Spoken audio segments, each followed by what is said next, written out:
नमस्कार। जब दुनिया के दो बड़े दुश्मन इजराइल और ईरान एक दूसरे पर मिसाइलें बरसा रहे थे, तब भारत के आसमान में डॉलर की बारिश हो रही थी।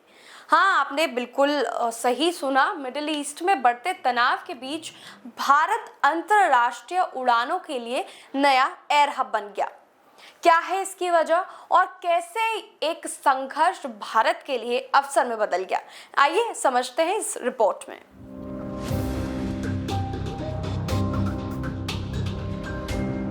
मिडिल ईस्ट में इजराइल और ईरान के बीच तनाव एक बार फिर चरम पर है। मिसाइल हमलों और जवाबी हमलों ने सिर्फ जमीन ही नहीं, आसमान भी असुरक्षित कर दिया है। इस युद्ध का पहला असर दिखा एयर ट्रैफिक पर। ईरान और इराक ने अपने एयर स्पेस को पूरी तरह बंद कर दिया है। यूरोप से एशिया जाने वाली फ्लाइट्स जो अब तक ईरान और इराक के रास्ते उड़ान भरती थी, अब अरब सागर, पाकिस्तान, भारत और बंगाल की खाड़ी के ऊपर से होकर जाने लगी है।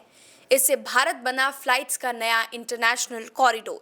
सूत्रों के मुताबिक पहले भारत के एयर स्पेस से रोज 1200 से 1300 फ्लाइट्स गुजरती थी, लेकिन अब ये संख्या 1600 से 1800 तक पहुंच चुकी है, यानी करीब 25 से 40% का उछाल। अब Lufthansa, Qantas, Singapore airlines, Emirates और तुर्किश एयरलाइंस जैसी दिग्गज कंपनियों की फ्लाइट्स भारत के आसमान से होकर गुजर रही हैं, और यही वो जगह है जहां भारत कमा रहा है डॉलर्स। हर फ्लाइट जो भारत के एयर स्पेस से गुजरती है वह नेविगेशन फीस चुकाती है, औसतन 100 से 300 डॉलर प्रति फ्लाइट। यह राशि इस बात पर निर्भर करती है कि फ्लाइट कितनी देर तक भारत के आसमान में रही और एयरक्राफ्ट का प्रकार क्या है।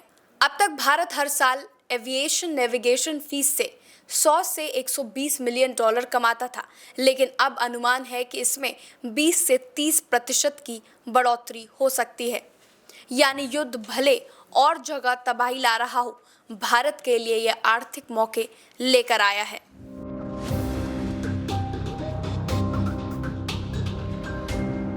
तो जब दुनिया के कुछ हिस्सों में आसमान से मौत बरस रही थी, भारत के आसमान में डॉलर गिर रहे थे। ये कहानी बताती है कि कैसे एक वैश्विक संकट भी किसी देश के लिए अवसर में बदल सकता है। बस जरूरत है सही पोजीशन और रणनीति की। भारत फिलहाल उसी ऊंचाई पर उड़ान भर रहा है।